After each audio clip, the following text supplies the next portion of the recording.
So guys, I just completed my third run in these shoes, the Adidas Response Super 3.0. You know, few reviewers take out time to review some of these cheaper running shoes options. So I thought I might look at this. I've been watching these shoes for a while, mainly because I liked the profile. Their price has fluctuated between 205 to 350 Saudi Riyal, and that's approximately 53 to 94 US dollars. I've looked at them, bounce only midsole. I wasn't really convinced, but about a week ago, I saw these shoes at a very significant discount at 186 Saudi Riyal, and that's approximately 49 US dollars. So I thought, okay, why not take a look at this, properly see what these cheaper running shoes options has to offer. So today I completed my third run in these shoes, and I must say they've got quite a few things going for them. It's just a mix of good and bad. Of course, that's what you usually expect. So I want to show you guys what these shoes are about and what they can really offer if you are interested in them. So I will start from the things I like about these shoes. Now, the first thing is the cushioning. I was surprised at the level of cushioning they offered.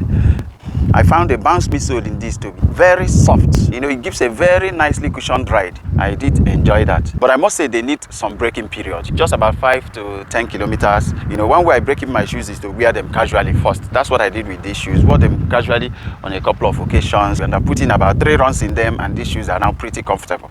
Now, the next point too that I like about these shoes is the comfort. Nice all-round comfort in these shoes. The knit upper is somehow padded and feels soft.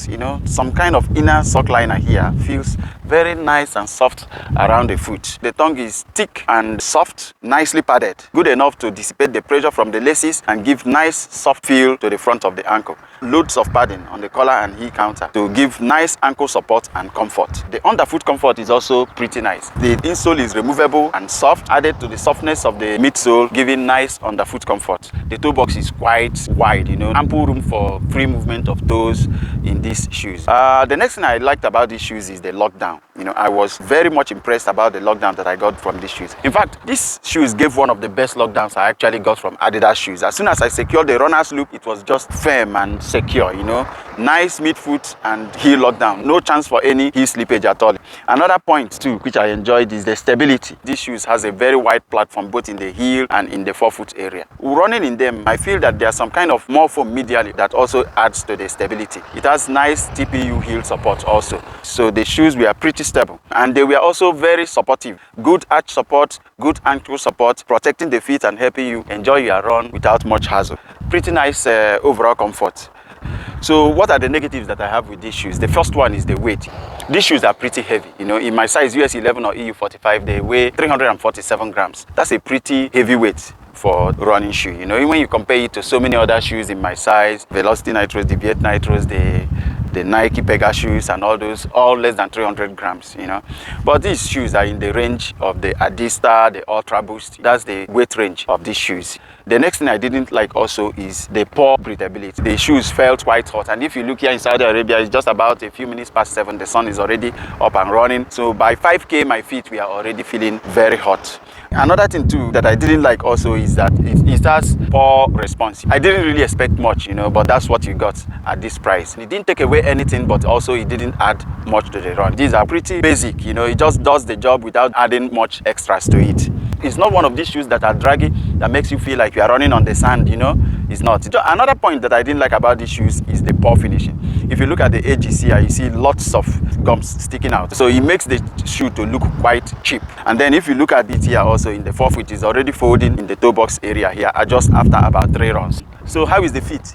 Well, these shoes run a little large. I got my usual size in this, and they are quite large. I do like some wiggle room at the tip of my toes in my running shoes, but these were almost, you see, my foot is just here. These are just almost a full inch, and that makes the shoe to be loose in the toe box area. So I feel that going half a size down would have given me a better fit. The length of the shoe is a little longer than I expected in my usual Adidas size. So what are my final thoughts on these?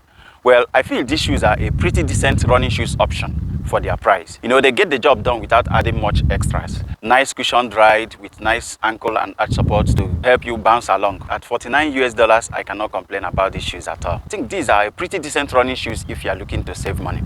But I must say that if I had bought these shoes anything above 230 Saudi Riyal or 60 US dollars, I would have been pissed, because I know that for 75 to 80 US dollars, you can get older models of more premium running shoes that can give you much better running experience. But at 49 or 50 US dollars, I think these shoes are worth every penny that I spent on them, because let's face it, these are a pretty decent running shoes option for those who are on a tight budget.